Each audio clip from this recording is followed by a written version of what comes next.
Vai. 3, 2, 1, nós estamos com a deputada estadual Ana Perugini, do PT, que é aí coordenadora da Frente Parlamentar do Sistema CROSS Saúde. A gente gostaria de saber, primeiramente, como que vem sendo desenvolvido esse trabalho, tendo a senhora como coordenadora. Antes, só quero agradecer a hospitalidade, a recepção aqui na cidade de Bauru, na TV Prevê, e a oportunidade de poder falar com tantas pessoas, né? Em relação ao lançamento da frente do Sistema CROSS, nasceu porque há uma angústia, um sofrimento muito grande. Já existia isso antes da pandemia, mas isso se agravou com a pandemia, se agravou com o governo passado. Essa angústia de você precisar de um leito, precisar de um serviço, de um atendimento que é oferecido pelo sistema SUS, pelo sistema de saúde universal no nosso país, e você precisa de ficar aguardando sem saber qual que é a sua colocação, que dia que você vai ser atendido. E, no caso de uma emergência, como é que você fica? Você é atendido muitas vezes no hospital municipal ou numa UPA, mas você depende da saúde terciária. Quando é que essa vaga vai surgir? Enfim, nasceu dessa angústia e essa angústia precisa ser resolvida. Até houve uma crítica inicialmente no dia do lançamento. Por que você não lança uma frente para defender o sistema SUS? Porque eu quero resolver um problema. Se eu resolver este problema, a luz sobre o sistema, ela acontece. Mas o sistema precisa, antes de tudo, de transparência. Para isso, tem que ter conhecimento. E nós vamos apresentar uma proposta a partir dessa escuta e a partir da qualificação dessa escuta, porque são os profissionais da saúde, as famílias e os pacientes que vão poder falar, além do Conselho de Saúde local. Então, o governo do Estado lançou, desde o início, aí, juntamente com o secretário da Saúde, um plano de regionalização da saúde, alegando aí para aumentar a eficiência e também otimizar os recursos. Gostaria de saber a opinião da senhora desse projeto de regionalização do atual governo do Estado. Primeiro que o sistema CROSS, ele não existe só no Estado de São Paulo, existe com outros nomes, porque foi uma determinação em relação ao SUS. O que acontece é que, do jeito que está, já não estava funcionando. E nós tínhamos a região com essa regulação. As regiões deixaram de fazer essa regulação e ela passou a ser centralizada na capital. Essa é uma questão. O que vai para a capital não é o 100%. O 100% da capital é aquilo que foi ofertado e deixou de ser utilizado na região. Porque é normal que dentro de um hospital você tenha a sua regulação para atendimento. Não só do que chega à sua porta, mas do que chega ali no estado, na sua região, no estado, imediatamente para esse hospital terciário, de alta complexidade. O que acontece é que, para funcionar a regionalização, antes de mais nada, nós precisamos de muita transparência. Nós precisamos nos ater àquilo que o sistema já tem, porque o sistema tem o que nós queremos saber do ponto de vista objetivo. Nós precisamos de conhecer a situação de cada região para ver qual que é a vocação e qual que é a necessidade. E nós precisamos de ter, né, nesse sistema que já existe, né, uma transparência absoluta a ponto de dar segurança ao usuário e também aos profissionais de saúde. Você imagina, você é um médico que atende no hospital municipal um paciente que precisa de um tratamento oncológico imediato. Ele tem que ficar aguardando, aguardando, e o paciente vai piorando dia a dia. Essa é uma situação corriqueira. Então, se você não tiver uma transparência e uma eficiência nessa plataforma, isso não acontece. Então, eu acredito que vai funcionar, sim, uma regionalização, mas se o secretário de saúde, se o governador do Estado tiverem aporte financeiro para isso e uma escuta qualificada a partir das demandas da região. Estava olhando um pouco a história da senhora. A senhora faz parte diretamente, apoiando, como membro, 48 frentes parlamentares. Gostaria de saber a opinião da senhora, porque o que era uma exceção num passado não tão distante na Lesp, a formação de frentes parlamentares, virou uma coisa rotineira. A senhora não acha que essas frentes, na verdade, elas são muito mais demagógicas e mais corporativas em detrimento do interesse coletivo?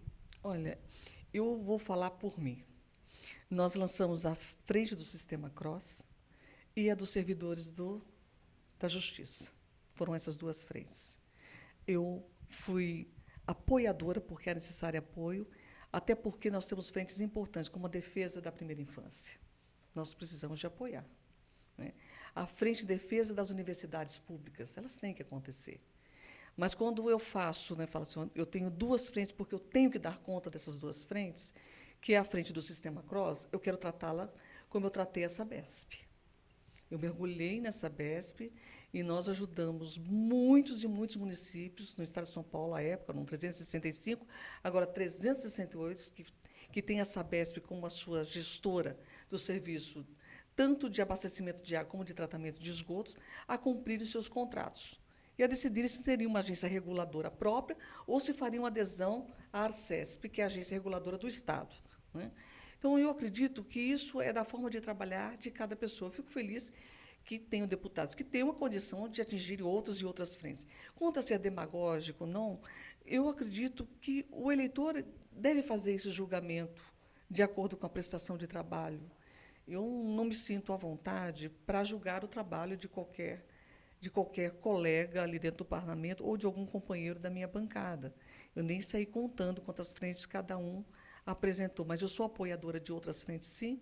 Essa frente, ela teve uma adesão muito ampla, inclusive um deputado que não é do meu partido, mas ele falou assim, eu faço questão de deputada porque eu sou médico, eu quero estar para ajudar na frente e quero levar essa discussão onde eu moro.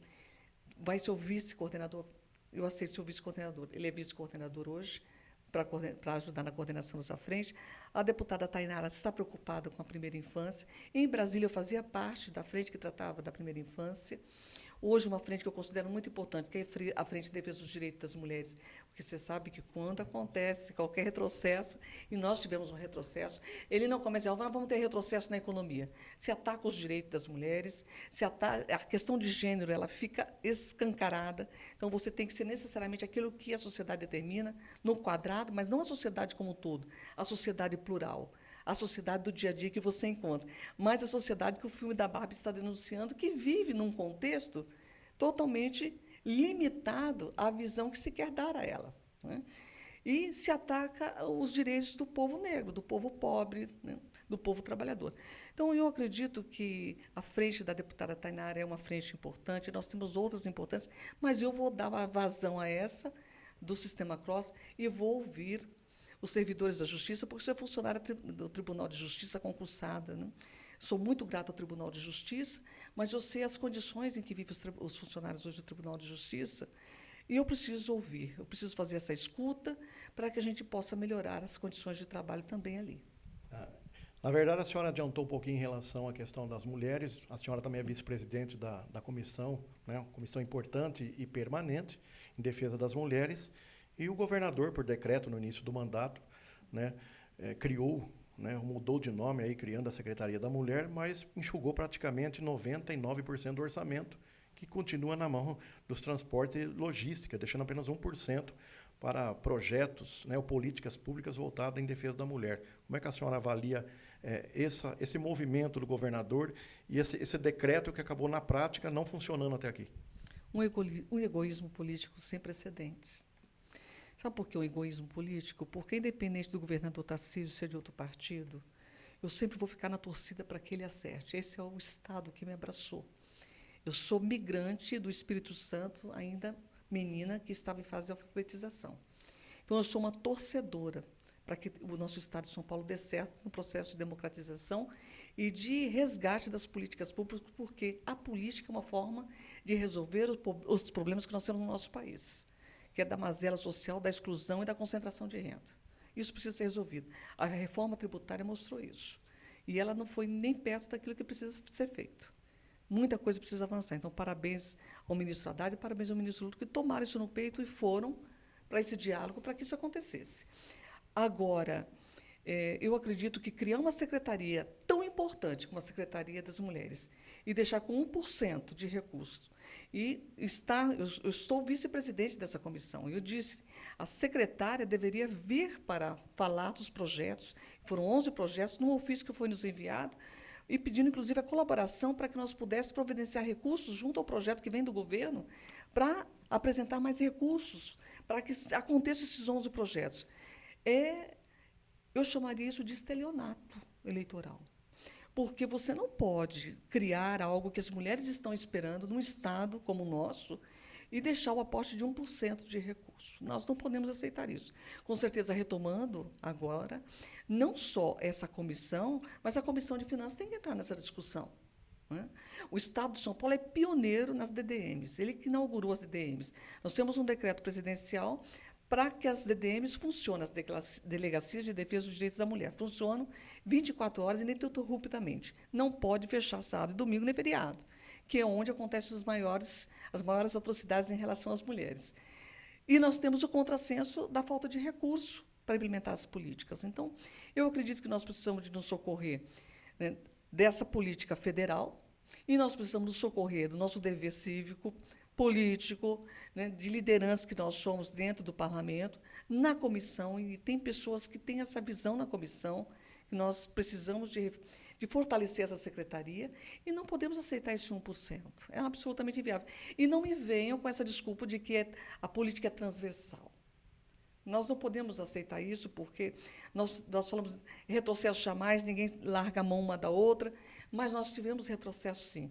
O armamento, a possibilidade de armamento que foi feito no Brasil só gerou mais feminicídio, só gerou mais valentia da força bruta em relação à capacidade de afeto e de inteligência que nós devemos implementar numa sociedade civilizada. Então, nós precisamos de recursos, sim, para enfrentar aquilo que aconteceu e nos foi tirado. Agora, a senhora tem uma carreira aí no judiciário. Obviamente, a gente não vai falar aqui dos servidores do judiciário, mas a senhora não acha que precisa de uma reforma do judiciário, que também o poder como um todo, principalmente a cúpula, contribua no sentido de diminuir privilégios e também ter esse civismo, esse patriotismo até, porque a gente fala muito do executivo, fala do legislativo, e todo mundo tem medo de falar do judiciário. Mas eu acho que é uma caixa preta também, recheada de privilégios, que está na hora de ter uma reforma justa, inclusive, né, para que tenha esse espírito público também, porque é um poder que também está custando muito caro ao país. Olha, nós estamos num momento de esperança. Eu lembro da apatia e do desânimo de muitas pessoas, de pessoas muito lutadoras que batalharam pela nossa democracia no passado, e que nesse processo de enfraquecimento, de ouvirmos até, eu ouvi como deputada federal, de que o nosso povo havia conquistado direito demais, tinha direito demais e obrigação nenhuma. Falar isso para um povo que trabalha como o nosso povo trabalha, soa como um absurdo, e nós temos que defender a nossa Constituição. Né? Nós tivemos uma Constituinte, ela precisa ser reforçada, precisa ser defendida. Eu acredito que nós estamos num momento de esperança e de fortalecimento das instituições. O Supremo Tribunal Federal é um órgão da defesa da nossa Constituição. Ele precisa de defender a nossa Constituição. Mas precisa. Ele tem indicação, passa pelo Senado a indicação. Ele precisa. Nós precisamos disso. Nós temos o Tribunal de Justiça em primeiro grau, nós temos em segundo grau, nós temos o Superior Tribunal de Justiça, nós temos o Conselho Nacional da Magistratura, o Conselho Nacional do Ministério Público. Eu acredito que nós estamos precisando de definição muito clara no sistema democrático daquilo que é nosso papel. Eu lembro que, quando chegou à Câmara Federal a propositura da lei de combate à corrupção do tal do Caixa 2, eu falei, que joia que esse negócio chegou. Nós temos que combater a corrupção em todas as instituições. Mas então é no Poder Legislativo, no Poder Executivo, é em toda instância de poder. É no Poder Judiciário, é no Ministério Público, todas as instâncias de poder. Porque o problema é que o ser humano é um ser humano. Em qualquer lugar onde ele vá, graças a Deus que seja assim. Por isso, as instituições precisam ter um arcabouço de regras muito claras. Isso é para todo mundo, ninguém é melhor que ninguém, e ninguém está isento de cometer qualquer tipo de erro. E precisa de ficar muito claro isso. E aí, quando eu falo do que aconteceu no passado, como profissional do direito, você imagina, sabendo quais são as hipóteses que é possível de acontecer prisão no nosso país. Né? Prisão só em caso. Vamos falar do caso mais banal ainda que existe, é a tal de você se negar a prestar alimentos. Né? Você pode ser preso se você não pagou alimentos. Você pode colocar em risco a investigação, fugir, você não ser encontrado. Eu olhei para a prisão de Lula e falei, gente, o passaporte está preso, não tem nada disso. Trânsito julgado da sentença condenatória. Falei, cadê o trânsito julgado da sentença condenatória? E é preso. né? Então, você vê claramente, assim, como profissional do direito, assim, meu Deus, primeiro eu escuto que nós temos direitos demais, depois acontece isso, será que eu perdi a faculdade toda? Né? Então, nós precisamos conhecer os nossos direitos, e eu acredito que o acesso ao direito é muito pouco a todas as pessoas. Normalmente se entende o Poder Judiciário como um bicho-papão, se tem medo de passar na porta do fórum, quando você recebe uma intimação, uma notificação, você já fica perturbado. E não é para ser assim. O Poder Judiciário não é para ser um bicho-papão, né? Não é para ter medo disso, né? E eu acredito que você tem razão sim, que nós precisamos nos sentir humanos. Aliás, quanto maior o poder, né, maior precisa ser a nossa humanidade. Eu acredito que isso nos favorece a ouvir, a ter um pouco de humildade, de saber que nós cometemos erros como qualquer ser humano, sofremos como qualquer outro ser humano, estamos fadados a isso. E eu não confundo prerrogativa com privilégio. Prerrogativa é uma coisa, privilégio é outra. Falava assim, eu fui para uma entrevista e falei assim, o pessoal, eles são contra foro privilegiado. Eu falei assim, rapaz, é contra foro privilegiado. O que é foro privilegiado? Primeiro vamos colocar isso.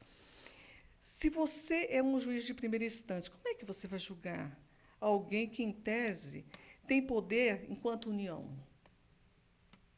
Nós temos que pensar nisso, porque há que haver uma simetria, uma igualdade, para que você sinta a liberdade para o exercício do teu trabalho, da tua função. Então, a gente não pode confundir essas palavras, prerrogativa com privilégio. Privilégio ninguém tem que ter. Agora, prerrogativa você tem que ter, sim. Tem que ter prerrogativa. Uma das coisas que eu questionei por ocasião de uma violência contra a mulher, não se tratava do Estado de São Paulo, foi em outro estado, foi promovido por um agente de uma instituição que deve ser muito respeitada no nosso país, e ali havia um procedimento, por se tratar de homens com homens, que não condizia com a regra da instituição. Falei, isso não pode acontecer. Não pode acontecer, porque a regra é muito clara e ela tem que ser aplicada independente do sexo, independente de gênero, ela precisa ser aplicada, né?